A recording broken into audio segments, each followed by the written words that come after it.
열왕기상 8장 12절부터 21절까지 말씀 함께 읽도록 하겠습니다. 12절입니다. 그때 솔로몬이 이르되 여호와께서 캄캄한 데 계시겠다 말씀하셨사오나 내가 참으로 주를 위하여 계실 성전을 건축하였사오니 주께서 영원히 계실 처소로소이다 하고 얼굴을 돌이켜 이스라엘의 온 회중을 위하여 축복하니 그때 이스라엘의 온 회중이 서 있더라. 왕이 이르되 이스라엘의 하나님 여호와를 송축할지로다.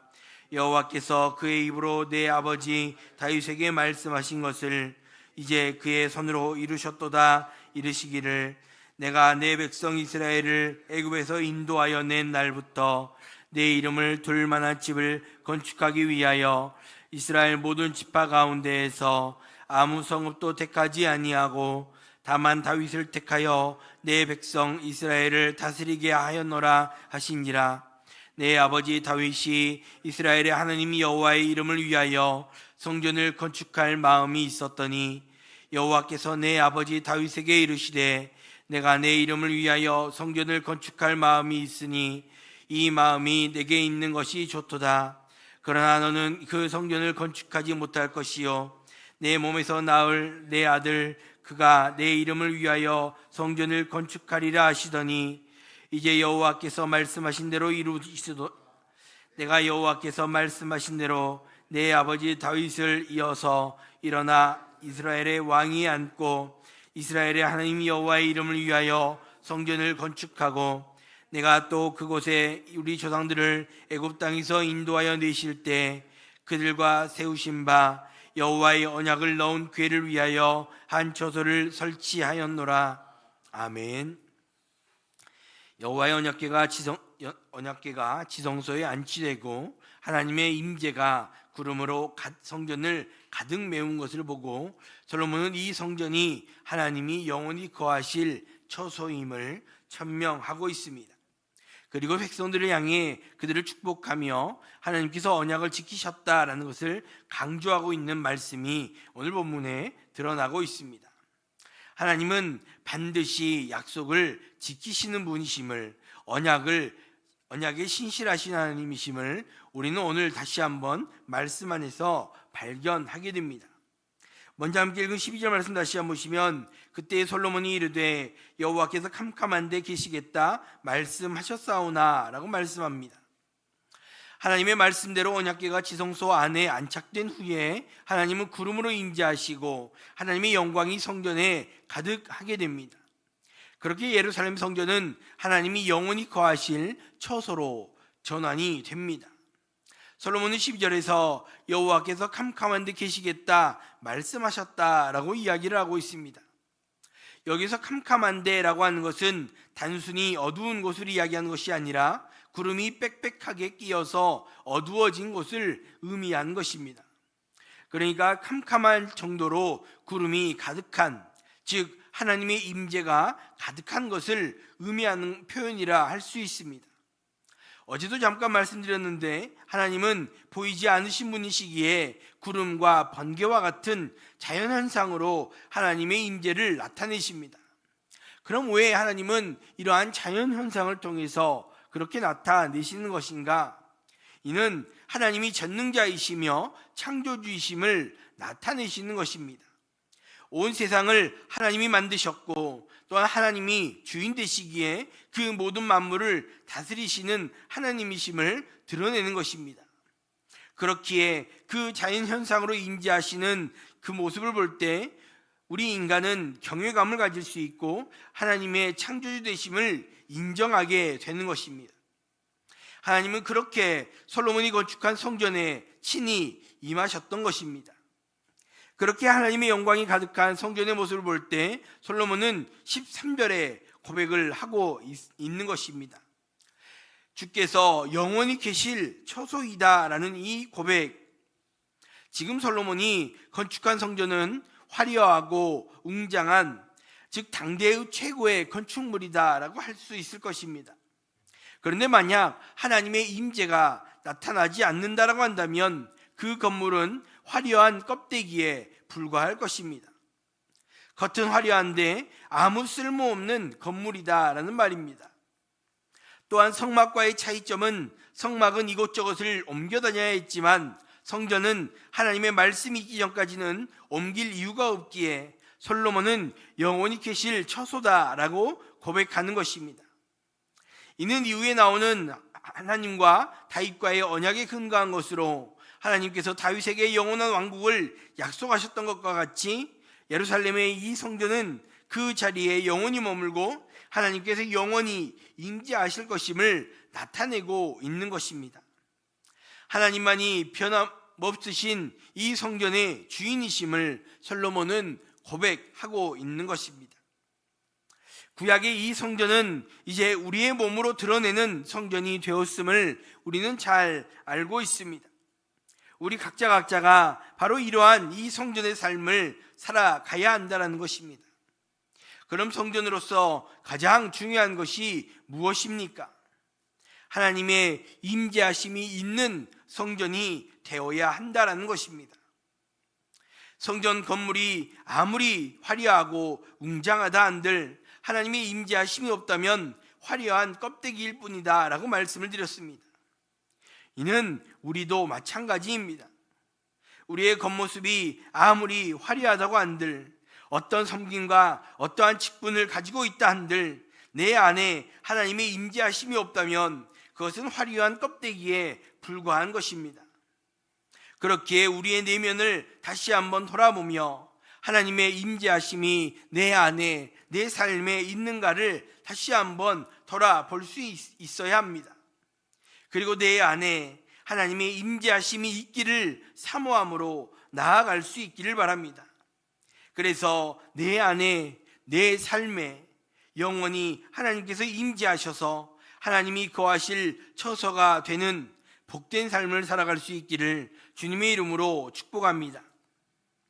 계속해서 14절 말씀에 얼굴을 돌이켜 이스라엘의 온 회중을 위하여 축복하니 그때 이스라엘 온 회중이 서 있더라 라고 말씀하고 있습니다. 하나님을 향한 믿음의 고백을 하고 있는 솔로몬은 이제 백성들을 향해 축복으로 나아가고 있습니다. 특별한 행사에서 왕이 백성들을 축복한다는 것은 이례적인 순서라 할 수 있습니다. 백성을 향한 솔로몬의 이 축복은 성막을 만든 뒤에 모세가 백성들을 축복했던 것, 또 법궤를 안치한 후에 다윗이 백성들을 축복했던 그것들을 이제 하나님의 임재로 연결을 하고 있는 축복이라 할 수 있습니다. 그래서 솔로몬은 15절에서 내 아버지 다윗에게 말씀하신 것을 그의 손으로 이루었다라고 고백하고 있습니다. 이는 하나님이 베푸신 은혜들을 회고하며 고백하고 있는 것입니다. 하나님께서 말씀하신 것을 하나님의 손으로 이루셨다라는 고백입니다. 이는 하나님의 약속을 하나님의 전능하심과 주권으로 이루셨다라는 것을 고백하고 있다 할 수 있을 것입니다. 그리고 16절 이하에서 하나님과 다윗의 약속을 다시금 이야기하고 있습니다. 그 약속을 간단하게 다시 한번 살펴보면 하나님은 이스라엘을 선택하셔서 애굽에서 인도하시고 다윗을 택하셔서 이스라엘을 다스리게 하셨습니다. 그리고 18절 말씀에 다윗에게 성전을 건축할 마음을 주셨으나 성전을 건축하지 못하고 그의 아들 솔로몬을 통해서 성전을 건축할 것이다 라고 말씀하십니다. 그래서 솔로몬은 그 하나님의 말씀대로 약속대로 성전을 건축하였다라고 고백하고 있는 것입니다. 그 표현을 20절의 말씀에서 여호와께서 말씀하신 대로 이루셨다라고 고백하고 있는 것입니다. 솔로몬이 20절에서 고백하고 있는 이 고백을 우리는 잘 보아야 합니다. 성전 건축을 시작하고 완공한 지금 시간까지 모든 것이 하나님께서 하신 일이다라는 것을 고백하고 있기 때문입니다. 그래서 여호와께서 말씀하신 대로, 하나님이 말씀하신 대로 여호와의 이름을 위하여 라는 이러한 표현을 사용하고 있는 것이지요. 솔로몬의 손을 통해서 이 건축을 진행을 하긴 했지만 하나님께서 하신 일이다라는 것을 강조하고 있는 것입니다. 또한 자신은 그러한 하나님의 섭리의 도구로 사용된 것임을 이야기합니다. 그러한 과정 속에서 솔로몬은 하나님과 이스라엘의 언약의 상징인 언약궤를 하나님이 계획하신 자리, 즉 이 지성소를 건축했다, 처소를 설치했다라고 고백하고 있습니다. 그 언약궤 안에 두 돌판은 하나님과 이스라엘이 맺은 언약을 상징적으로 드러내는 것이라 할 수 있습니다. 그리고 지금 이스라엘 백성들에게도 하나님의 언약이 유효하다라는 것을 나타내는 그러한 상징인 것입니다. 솔로몬의 이 고백을 살펴보며 우리가 발견할 수 있는 것은 무엇입니까?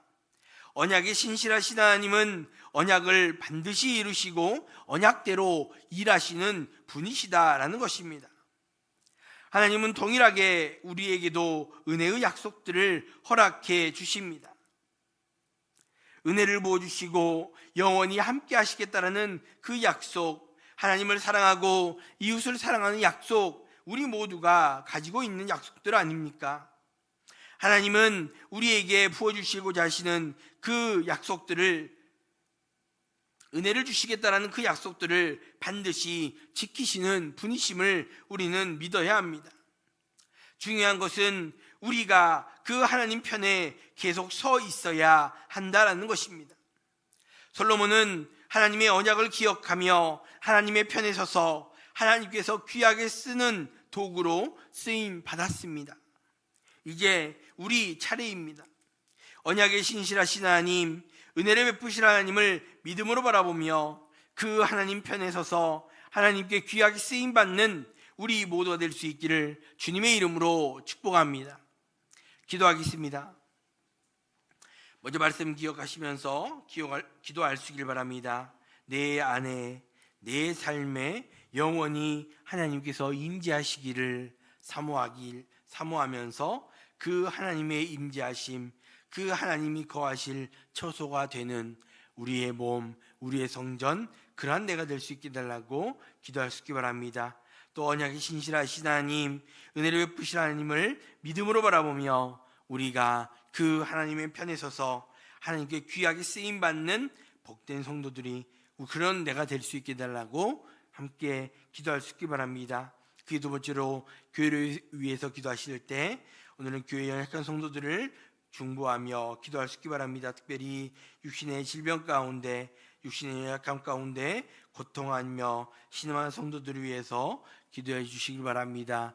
사람이 어찌할 수 없는 그 육신의 문제들을 하나님께서 만져주시고 온전히 회복시켜 주시는 그 은혜들을 경험하게 해달라고, 또 마음의 문제로, 가정의 문제로, 또 물질의 문제로, 또 말할 수 없는 애매한 고통 가운데 신음한 성도들을 주님 붙들어 주시고 그 모든 문제들을 하나님께서 회복시켜 주시는 그 은혜를 경험하는 복된 성도들이 다 될 수 있게 달라고 또 함께 기도할 수 있길 바랍니다. 말씀 생각하시면서 또 연약한 성도들을 위해서 함께 기도하겠습니다. 하나님 아버지, 은혜와 사랑 감사합니다. 오늘도 우리들에게 말씀을 주시고 하나님, 정말로 우리가 하나님의 임재를 사모하며 아버지 하나님의 언약이 신실하신 하나님을 믿음으로 바라보며 이 땅을 살아가야 함을 다시 한번 말씀해 주신 하나님 감사합니다. 정말로 우리가 내 몸이 하나님의 성전임을 다시 한번 기억하게 하시고 내 안에, 내 삶에 하나님의 임재하심을 사모하게 하시고, 정말로 우리가 우리에게 영원히 하나님께서 임재하심으로 하나님이 거하실 처소가 되어지는 복된 삶이 될 수 있도록 우리의 삶을 붙들어 주시고 주장하여 주시옵소서. 또 언약의 신실하신 하나님, 은혜를 베푸실 하나님을 믿음으로 바라보게 하시고 우리가 그 믿음을 가지고 하나님의 편에 서서 하나님께서 귀하게 쓰시는 복된 도구들이 다 될 수 있도록, 그래서 하나님의 은혜를 풍성하게 누리는 복된 삶이 될 수 있도록 우리의 삶을 인도하여 주시고 함께하여 주시옵소서. 사랑의 하나님, 또 우리 동락교회 가운데 연약한 성도들을 중보하며 함께 기도하게 하시는 하나님 감사합니다. 특별히 육신의 질병 가운데, 육신의 연약함 가운데 고통하며 신음한 성도들이 있습니다. 하나님, 사람이 어찌할 수 없는 그 육신의 문제들을 온전히 주님께 맡기게 하시고 주님께서 아버지 강건함으로 만져주시고 회복시켜 주시는 그 은혜들을 경험하는 귀한 성도들이 될 수 있도록 하나님 함께하여 주시옵소서. 또 아버지 물질의 문제로, 마음의 문제로, 가정의 문제로, 또 말할 수 없는 애매한 고통 가운데 신음하는 성도들이 있습니다. 아버지, 그 모든 문제들을 온전히 주님께 맡기게 하시고 주님께서 간섭하시고 주님께서 회복시켜 주시는 그 은혜들을 맛보며 경험하며 찬양하며 간증할 수 있는 귀한 성도들이 다 될 수 있도록 하나님이여 함께하여 주시옵소서. 주님, 오늘도 주님 앞에 나와 기도하며 주의 뜻을 구하는 귀한 성도들이 있습니다. 아버지, 간절한 부르짖음 가운데 응답하여 주시고 가장 좋은 곳으로 채워주시는 그 하나님을 경험하는 복된 날이 될 수 있도록 함께 하시고 나오며 걸어가신 예수님의 이름으로 기도합니다. 아멘.